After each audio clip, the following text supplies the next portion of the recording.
been betrayed. Oh my God, betrayed sounds like such a solid word, no? Betrayed. It's like you go against your country and all that.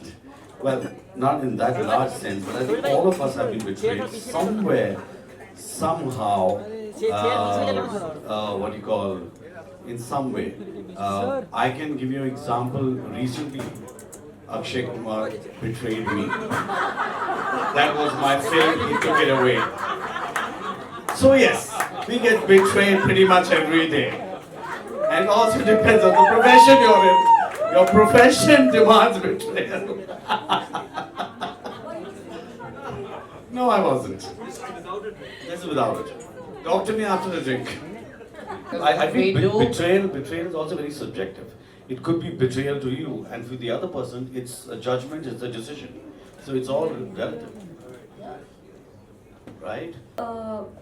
Films, books, art is supposed to hold up a mirror to society and provide a Rashomon-like perspective to an incident or whatever's happening in society at that point. If one side of that is shut down and only one side of the narrative is allowed to progress, then that becomes somebody's version of history, something that we've been reading for many, many years. So, your version as an artist. Repeat that, please. Like I have to say, book is one person's point of view. I mean, everybody's point of view, and a film is a director's point of view. So I think somewhere that is what it's all about. So unfortunately, in the country we are and the way things are, movies, books, and any kind of idea has become a third person's point of view. Somebody else decides what you should write or you should do or you should think. It's a very confused situation. One has to work around creativity. So it's very hard to answer a question like that.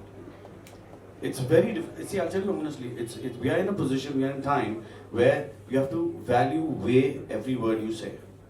It's a horrible time. It's not good. It's not good. Recently, the Oscars happened, and there was such a huge sort of uprising within the artistic community, whether they were cinematographers, actors, writers. Everyone was up in arms against what's happening with the policies of Trump. And Asghar Farhadi, who won the best foreign film, actually didn't come to the Oscars too. So as artists, as writers, as artists, should we not actually take some sort of a stand? But I think we're all really worried about our reputations and our bread and butter and all of that, and we don't actually take a stand in India about something like that. What do you think is the reason for that? Why are we not taking a stand? We are too frightened and too small a community to take a stand for anything. We are not built to fight. We are not built to create riots.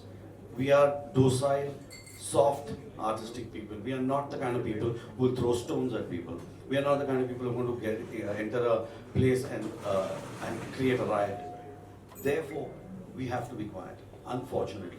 I wish the government, the law would help us out. If tomorrow we have the whole artistic film writers community gets together, hires a whole lot of goons with sticks and stones, and we start protecting ourselves, there'll be no difference between anybody else and us. That's the sad part. I wish we had the government who would back us up, because we are not fighters. Why would the government back you to talk against the government? That is a very unrealistic expectation. You have to, as artists, whether you're an actor or a writer or a director or whatever, you have to raise your voice. And I think when the conditions in the country are hostile, you need to raise your voice louder. And you can't wait for a special dispensation to do that. It just has to come from you, has to come from each one of us. Many a times the industry has raised voices, but nothing happens. Absolutely nothing happens. Just sorry to cut you short. During the emergency, 1975, Devanand Saab floated a party against the Congress openly. और बहुत सारे members थे उनके, but nothing happened to the party because Congress also lost. But उस वक्त he had the guts. I think as artists or writers or filmmakers, so we're not trying to start riots.